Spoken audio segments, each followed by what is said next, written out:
Good morning. This is Larry with another parable for the day. Today's story is called The Storm. After a few of the usual Sunday evening hymns, the church pastor slowly stood up, walked over to the pulpit, and before he gave his sermon for the evening, briefly introduced a guest minister who was in the service that evening. In the introduction, the pastor told the congregation that the guest minister was one of his dearest childhood friends, and that he wanted him to have a few moments to greet the church and share whatever he felt would be appropriate for the service.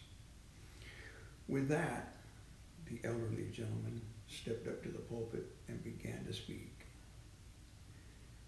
A father and his son and a friend of his son were sailing off the Pacific coast, he began, when a fast storm blocked any attempt to get back to the shore.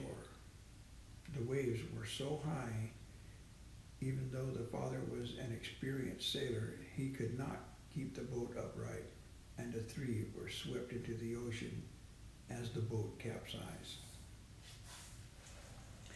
The old man hesitated for a moment, making eye contact with two teenagers who were, for the first time since the service began, looking somewhat interested in the story.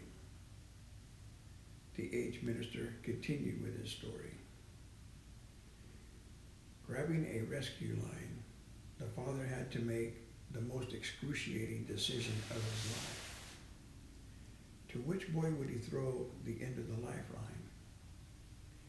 He had only seconds to make the decision. The father knew that his son was a Christian, and he knew that his son's friend was not. The agony of his decision could not be matched by the torrent waves. As the father yelled out, "I love you, son," he threw out the lifeline to his son's friend. By the time the father pulled the friend back to the capsized boat, his son had disappeared beneath the raging swells into the black night. His body was never recovered. The old man said sadly.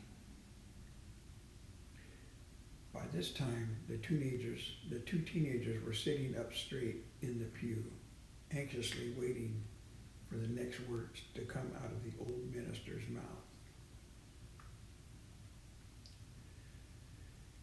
The father, he continued, knew his son would step into eternity with Jesus, and he could not bear the thought of his son's friend stepping into eternity without Jesus. Therefore, he sacrificed his son to save the son's friend. How great is the love of God that he should do the same for us. Our Heavenly Father sacrificed his only begotten Son so that we could be saved. I urge you to accept his offer to rescue you and take hold of the lifeline he is throwing out to you in this service. With that, the old man turned and sat back down in his chair as silence filled the room. The pastor again walked slowly to the pulpit and delivered a brief sermon with an invitation at the end. However, no one responded to the appeal, but within moments after the service ended, the two boys were at the old man's side. "That was a nice story," politely stated one of the boys, "but I don't think it was very realistic for a father to give up his only son's life in hopes that the other would become a Christian."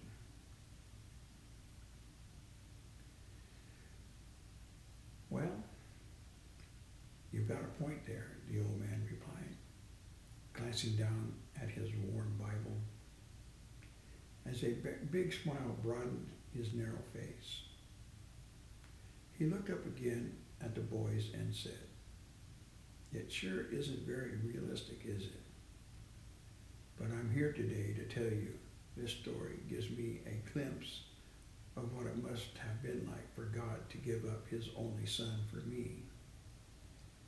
You see, I was that father, and your pastor is my son's friend. Hope you enjoyed today's story. Have a great day, and may God bless.